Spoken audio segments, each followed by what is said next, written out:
Assalamualaikum warahmatullahi wabarakatuh. Dalam kehidupan sehari-hari, kita sebagai makhluk sosial tidak luput dari berinteraksi kepada orang lain. Berinteraksi dan bersosialisasi kepada orang lain adalah merupakan bukti kita menghormati kepada sesama makhluk. Karena tanpa orang lain, kita tidak akan bisa hidup. Kita hidup di dunia ini tidak bisa lepas dari kebutuhan hidup sehari-hari, yakni membutuhkan uang.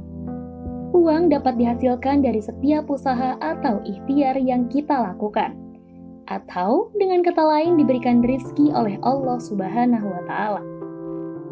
Rizki bisa datang dari mana saja, termasuk usaha dalam berdagang. Di samping ikhtiar juga harus berdoa agar diberi kelancaran oleh Allah Subhanahu wa Ta'ala. Allah telah mengatur rizki tiap orang berbeda-beda. Dalam usaha maupun ikhtiar yang lain, setiap manusia pasti menginginkan usahanya lancar, diberikan rizki melimpah dan barokah.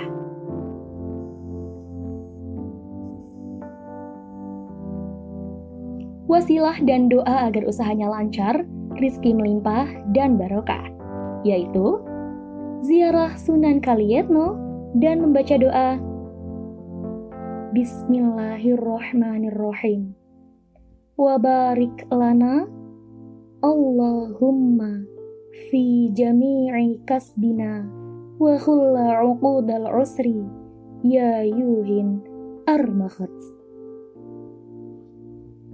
Ya Allah, berikanlah barokah kepada kita dalam segala usaha kita, dan lepaskanlah ikatan kesulitan. Ya Allah, Ya Rabb, Sang Maha Kaya. Sunan Kalietno. Pada zaman dahulu, ada seorang berandal atau perampok yang bernama Luko Wijaya. Pada suatu hari, ia bertemu dengan Sunan Bonang, dan ia berkeinginan untuk merampok beliau. Tapi, Luko Wijaya tidak bisa merampoknya. Kemudian, beliau menunjuk ke pohon jati dengan jari telunjuknya. Lalu, jadilah pohon tersebut menjadi emas. Dari kejadian itu, Luko Wijaya diberi nasihat oleh Sunan Bonang. Lalu, Luko Wijaya menyerah, dan dia ingin menjadi murid Sunan Bonang. Kemudian Sunan Bonang menyuruh Luko Wijaya untuk bertapa sambil menjaga tongkat. Yang menurut cerita masyarakat sekitar, kejadian itu terjadi di daerah Tuban dan ia disuruh Sunan Bonang untuk bertapa di daerah itu selama 1 tahun. Setelah 1 tahun berlalu, kemudian Luko Wijaya didatangi oleh Sunan Bonang dan disuruh untuk melanjutkan perjalanannya. Lalu, berjalanlah menuju daerah Ternadi, Dawe Kudus. Dan disitulah ia disuruh untuk menjaga tongkat Sunan Bonang lagi selama 3 tahun. Ia bertapa di daerah tersebut. Setelah itu, ia disuruh melanjutkan perjalanannya ke Demak. Sesampainya di sana, Luko Wijaya diangkat oleh Sunan Bonang dan diberi nama serta dilantik menjadi Sunan Kalijaga. Peninggalan pertapaan Luko Wijaya yang ada di daerah Ternadi Dawe Kudus dinamakan Kalietno. Menurut Bapak Suka Mansur yang merupakan juru kunci petilasan Sunan Kalijaga, bahwa Kali berarti sama dengan sungai, Yetno sama dengan Mayite Kono.